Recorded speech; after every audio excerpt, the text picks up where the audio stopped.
Capítulo 1. Entrada al mundo espiritual. A través de los siglos, el género humano ha lamentado y llorado a sus seres queridos muertos, sin tener conocimiento de su suerte. La humanidad ha tenido que reconocer su incapacidad de ver más allá del velo de la muerte. Hemos permanecido indefensos, confundidos y temerosos ante la certeza de que todos los hombres debemos volver al polvo de la tierra. Hay ciertas preguntas relativas al futuro que han estado reclamando una respuesta. ¿Sigue existiendo el hombre después de la muerte? ¿Mantiene su personalidad e identidad? ¿A dónde va? ¿Qué hace? ¿Qué aspecto tiene? ¿Cómo es el experimentar la muerte? La humanidad ha formulado estas preguntas a través de todas las edades desde los días de Adán. Ni los hombres de ciencia, ni los filósofos, ni los poetas han podido contestarlas. Indudablemente, el conocimiento humano no ha sido suficiente para despejar esos enigmas.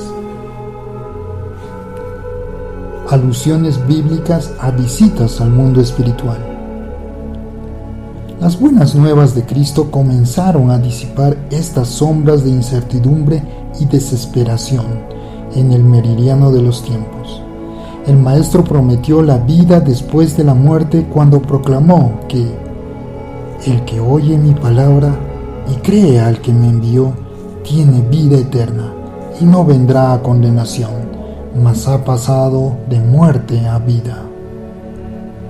Su promesa, al principio rechazada como vana por los incrédulos, llegó a ser una fuente de gozo y esperanza para ellos cuando vieron que Él realmente tenía poder para levantar a los hombres del sepulcro. Imagínese el asombro y la admiración de la gente cuando se manifestó el poder del Señor al restaurar la vida al hijo de la viuda de Naín. Cuando llegó cerca de la puerta de la ciudad, he aquí que llevaban a enterrar a un difunto, hijo único de su madre, la cual era viuda, y había con ella mucha gente de la ciudad. Y cuando el Señor la vio, se compadeció de ella y le dijo: «No llores». Y acercándose, tocó el féretro, y los que lo llevaban se detuvieron. Y dijo: «Joven, a ti te digo, levántate». Entonces se incorporó el que había muerto y comenzó a hablar, y lo dio a su madre. Y todos tuvieron miedo y glorificaron a Dios diciendo: «Un gran profeta se ha levantado entre nosotros y Dios ha visitado a su pueblo». Y se extendió la fama de él por toda Judea y por toda la región de alrededor. Qué emoción debe haber sentido las agitadas multitudes cuando oyeron al joven describir su visita al otro lado del velo.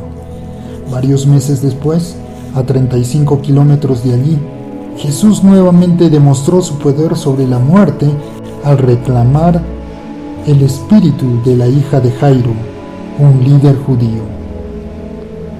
Entonces vino un varón llamado Jairo, que era principal de la sinagoga, y postrándose a los pies de Jesús, le rogaba que entrase en su casa, porque tenía una hija única, como de 12 años, que se estaba muriendo.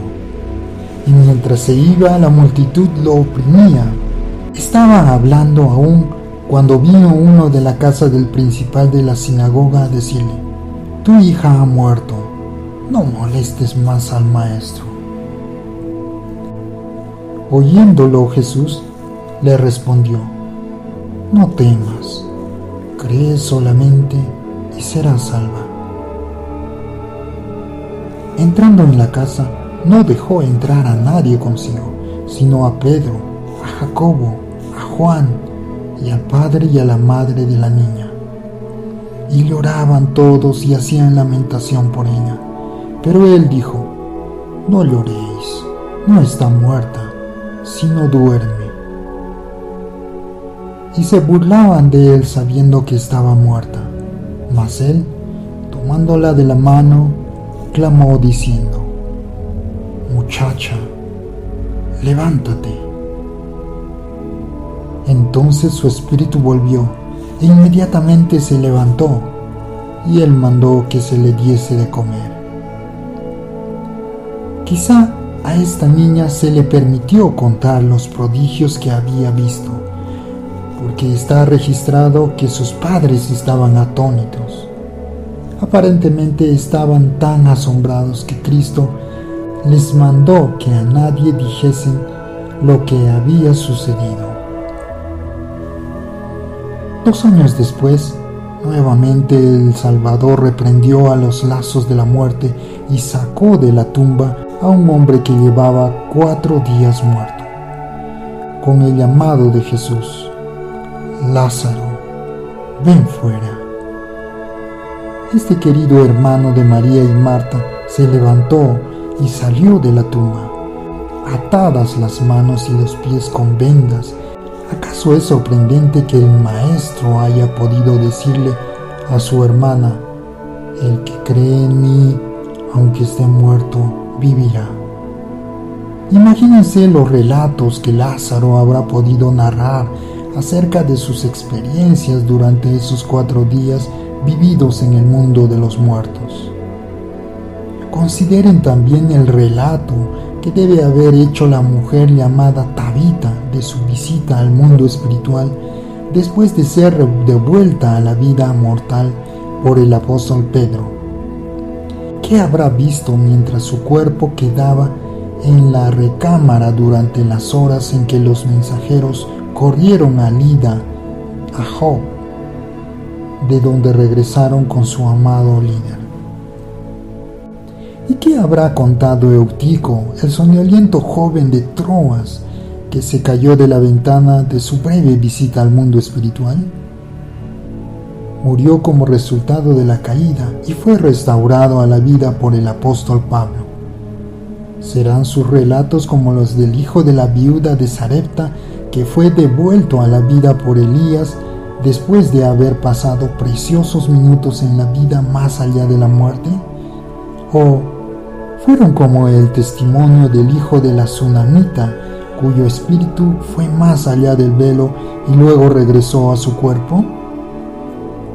Mientras estuvo muerto, su madre cabalgó más de 80 kilómetros en una asna para traer al profeta Eliseo desde el monte Carmelo para que pudiera restaurar la vida de su hijo.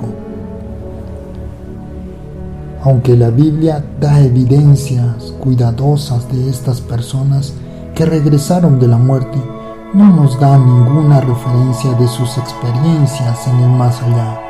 Sin embargo, fija un precedente importante y establece la credibilidad de los relatos de otros que fueron y volvieron del reino espiritual. También en los últimos días ha habido muchos que han ido al mundo de los espíritus y a quienes se les ha permitido regresar. Aunque muchas de estas experiencias no fueron registradas, muchas otras visitas al mundo espiritual fueron escritas en registros que se pueden conseguir y estudiar. Este libro es un estudio y análisis intensivo de estas experiencias, junto con los mensajes de las Escrituras y de los profetas de los últimos días, que marcan el camino por el cual el hombre debe viajar de la muerte a la vida eterna.